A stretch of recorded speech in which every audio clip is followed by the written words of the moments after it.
Hello and welcome everyone to another one of my mindful conversations. Number one, I want to thank you, the audience, the women out there, for always tuning in and the beautiful feedback and comments that have been coming. Who do I have with me today? You're wondering, who's this beautiful lady right here with me? This is Jessica. And I met Jessica, I'm going to say it's probably over a year ago now, in an entrepreneur group and a wellness group. And I really love how Jessica shares her own story and helps women and men as well. But of course, we're going to focus on the women, really unlocking what's stuck inside. And you know, everyone, I love talking about that. And that's why I wanted Jessica here today to share her wisdom with you and have you know that, you know what, there's reasons sometimes why maybe you think the way you do, or you go about a certain way, or try not to go in certain situations. But I'm going to let Jessica herself introduce who she is and tell us, Jessica, who you are and what you do. Well, thank you for having me today. I'm really excited to chat with you and chat with the audience and share a little bit of what I do. As you were talking about, we've known each other for a while, so it felt about time to sort of do a conversation together. Definitely.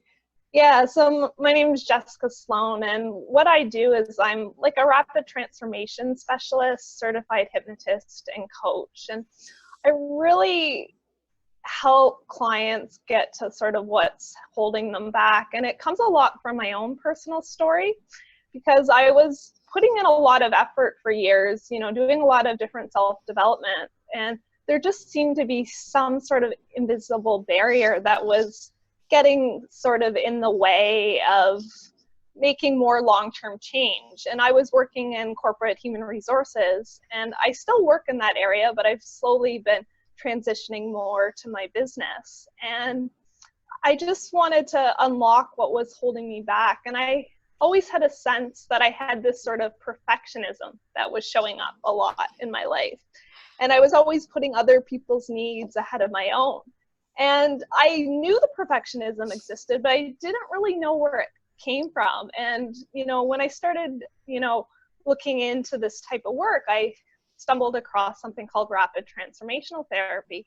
And it really works on a subconscious level. And I really gained some new awarenesses of what was holding me back. And, part of my own story is I struggled a lot with different health issues, a lot of anxious thoughts, and sometimes even depression. But I had difficulty sharing those struggles, and I never understood why. I came from a very supportive family, had lots of friends, lots of people who cared about me, but yet would keep it all inside.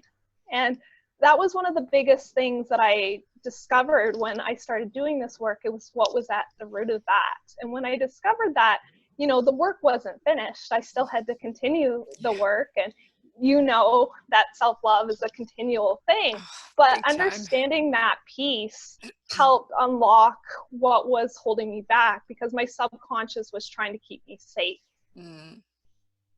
Yeah, I love Jennifer, Jessica. Looking at this note from the other day, how you really talked about how we kind of hold back and not put ourselves first as women, right? And we're trying to be that perfect woman because of what we see out there and what we think we have to do and what we have to be like. And I love how you share that, Jessica, that you were going through that yourself, and at the same time you were trying to be like that, you recognize that something just didn't feel right. You had in your mind a vision of how you were supposed to be and who you're supposed to give all your time to, and what your life and the way of thinking was supposed to be like. But the fact that you listened to that inner voice and said, oh, this is not really Jessica. This is not who I am. So, I loved how you shared that, because I know there's so many women that go, through that. And I myself will go through that too. And I think it's really important what you said as well, Jessica, about it's something I talk about too. It's all right to hear that voice, but it's another thing to give it power. And I think that really rolls nice into, there's a message when you and I always talk, whether it's, in times when we get together, there's always a message that I hear that you're sharing. And can you share that, important message with the other women that are here listening today, Jessica?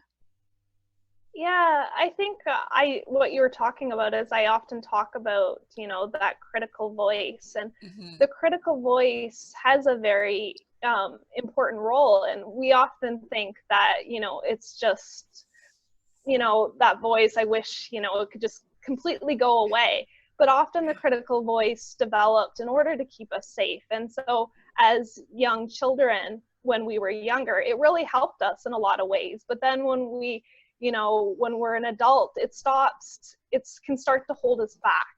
Mm-hmm. And so that's sort of where I start to work with is, there's sort of this disconnect that at one point in your life, it probably helped you in tremendous ways to get through very difficult challenges. Right.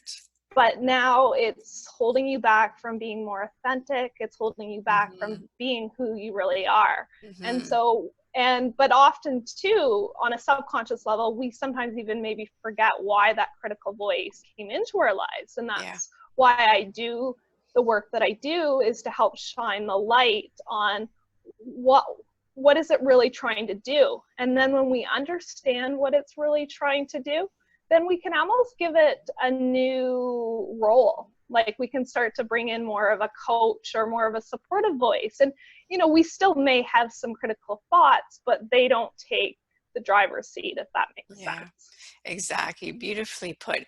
And, just because I was wondering if you think the same way, or as far as a journey, because how the women that have been sharing in my story, they're very aware of how I talk about it's been a 25-year journey I've been on, and it will never stop. It's a continuous. Do you feel that way as well, Jessica, that this has been a journey you've been on for so many years and it's a continuing journey? Yeah, so I believe it's really a continuing journey, that it's something that, I will always, be continually working on. But as you work on it, and if you start to look at things of what are holding us back on a subconscious level, it can get easier. So Mm-hmm. it's not like we have to be in this difficult place for the Mm-hmm. rest of our lives and have this struggle, but it's still something we have to commit to regularly. Yeah. And so, I work with my clients on a more short-term basis to help them understand what's holding them back. And then, then they go out into the world and commit to the work, Yeah. in their life and new challenges will pop up, Mm-hmm. as you step into new opportunities. Yeah. We have to learn new things, and that's sometimes when the critical voice can pop up again, especially when we're doing the things that are not familiar to us. Yeah. Getting out of that comfort zone. Yeah. Yeah. And then, as far as, what keeps that passion burning inside and sharing with women out there, what is it that keeps you thriving forward and doing what you do? I think what's keeps me moving forward is I just know what it feels like to feel, that sense of feeling stuck and, putting in a lot of the effort, but still the changes aren't quite happening. And Mm-hmm. that's what I was really experiencing. And I think that's why I needed for myself to dig deeper more on a subconscious level, Mm-hmm. because ultimately, we're all going to have challenges, but I'm all for that we can live more joyful lives, that we can be excited about our lives and feel purpose and fulfillment. And, I want people to have more of that, and not having to live the life for everybody else in Mm-hmm. the way society sometimes conditions us to. Yeah, yeah, very true. It's society conditions us, right? It makes us believe, and again, we talked about this, a few minutes ago. Society makes us believe we need to be a certain way or look a certain way or do a certain thing instead of harnessing that inner voice and that happiness that's, you know, waiting for you to unleash it and just scream at the top of a mountain, right? And do you find, you know, in your experience, Jessica, that when you see that transformation either happening in yourself or happening with the women that you work with, that there's such a shift that happens? Is it magical? In some sense it is magical. It's not magic because No. the women have really committed to the work, but sometimes when you get to the root cause it can almost feel that way. Yeah. Because it's like unlocking all these new possibilities that might have always been there, but we're just not seeing because the critical voice and that self-protection in the brain is so hardwired in. And, that can be very powerful, and it can take us away from all these experiences. And like you talk about, when we can bring in that supportive voice, then there's so much more available to us. And do you feel as well, Jessica, it's allowing the opportunity to come to you and see what happens rather than keeping that door shut because we're uncomfortable? Yeah, I think, yeah, it definitely is. And I think it's about allowing it. I think sometimes our protective brain wants to have it all figured out of how the opportunities are going to show up, and, wants the plan. And it's about more stepping into our authentic self and just embodying who we want to be every day. And then the opportunities will start to flow to us when we're more in that sense of embodiment and that sense of peace within ourselves. Yeah. And, that's what I love about these mindful conversations I have with my guests like yourself is, I'm going to say, within the last year, for sure, we've seen such a shift, right? There's a lot of us that had a story of self-doubt and stories of what happened in the past. And the more that we hear other women sharing the story, the more we're hearing about it. And I find that shift has happened, that the women are starting to have a voice and not think so much. I mean, it still does exist about, being afraid you're going to be judged. But I find that women are more vocal now than they were before because they're going to have more support. And that's what I love about these conversations is, you're sharing your story, the other guests are, and the fact that, you're not alone. I mean, you're here to listen. I'm here to listen and hear the story and help them move forward. And are you seeing in your realm of what you do that stronger voices are now being spoken, or women are now being more free to talk about, okay, this is what happened, and perhaps this is what has me being the way I am? Yeah, I definitely am seeing, I think, a paradigm shift that people, I think, are really longing for that more authenticity, like that, those old belief systems of, you just put on that face, or, you push through it. I think a lot of that is starting, it's starting to fall away. It still exists, but I think there's people that are really longing for more and wanting to share, and, and I guess just embrace being human, because that's part of it. That's part of the journey. Exactly. It's like you said at the beginning, we're not perfect. It would be awful if we were, right? we all are unique. Yeah. Now, Jessica, the audience, our ladies would love to know, and everyone already knows that watches at the bottom of this. I'm going to put all the information as well, but how can they reach you? How can the women reach you? Social media, website? How can they say, Jessica, where can I find you? Where do I, where are you? So my website is, I'll give my website because it has all my social media links on there, and my email and phone number as well. So my email address is www.jsloan, SLOAN, inspiredliving.com. Excellent. And do you have that, is that on Instagram as well then, and Facebook? Yeah, I'm on Facebook and Instagram as Okay, well. excellent. Yeah, it's J Sloan Inspired Living for Facebook, and I think it's jsloan.inspiredliving for Instagram. Excellent. Thank you. And now, Jessica, there's 3 questions I ask every guest. And I'm going to have to say it's almost my favorite part. I mean, I love the whole conversation, but it's almost my favorite part of the whole conversation because we get to hear a side of you or learn a side of you that we don't see, let's say, on, the ways that we reach you, whether it be the website or whether it be on social media. So I'm going to ask you the same questions as well that I ask every one of my guests. And the first one being, Jessica, what is a quote that you love or live by? So the quote that I sort of love and live by, it actually ties into sort of what we've been talking about Yeah. today, but I always really love the Louise Hay quote. Loving ourselves sort of works miracles in our lives. Mm, And I truly believe that. And yeah. that when we love ourselves, there's, as we talked about earlier, there's just so much more possibilities for Yeah, every one of us. exactly. Start seeing yourself in a new light. Beautiful. What is the number one advice that you can share with our listeners today?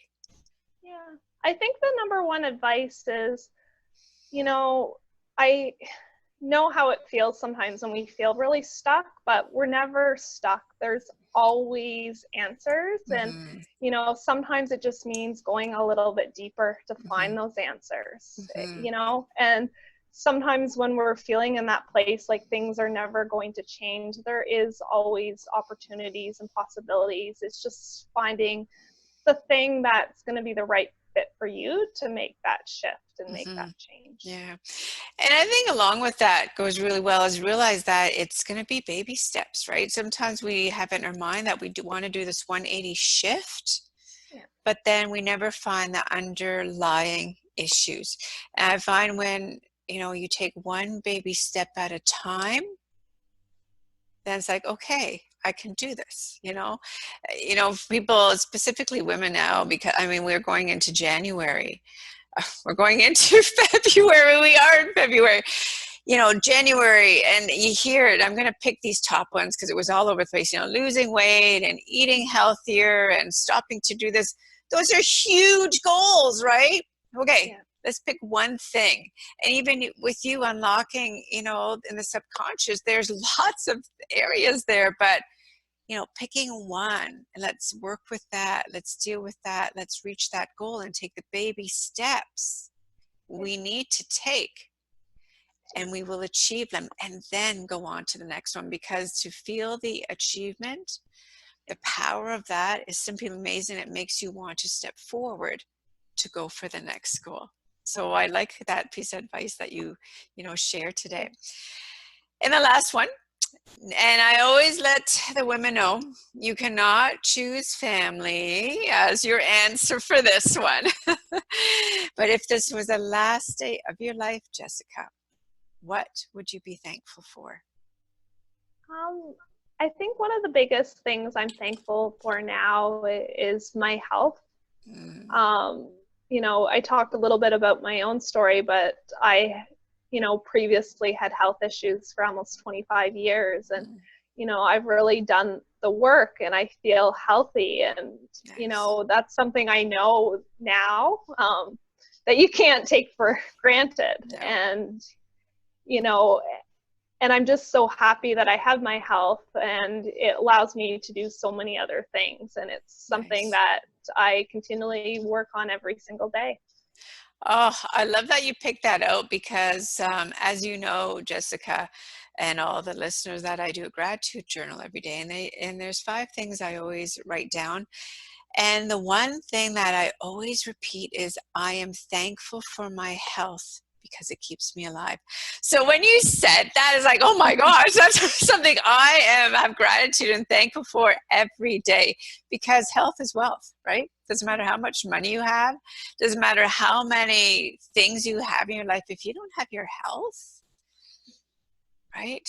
How can you enjoy life, and how can you enjoy being the moment? So nice lovely answer to be thankful and have gratitude for.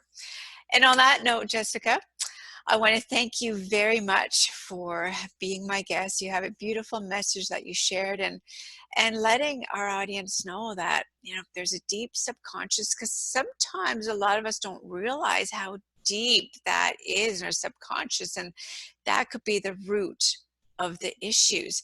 And I love that you really talked about that, and letting people know that, you know, we need to dive deep and find where the blockages are. So that's a beautiful message that you have. And again, I thank you for being my guest and sharing your vital message with everyone. And on that note, everybody knows how I always love to end my conversations. When you go to bed tonight, be thankful for one thing in your life. Talk about the best reason your day was so beautiful. And when you wake up tomorrow morning, find gratitude, send out gratitude, or write it down. Things you're thankful for and grateful for to have in your life. This is Tanya Otterstein-Liehs saying thank you very much for listening to another one of my mindful conversations. Take care, everyone. Bye-bye. Bye, Jessica. Bye.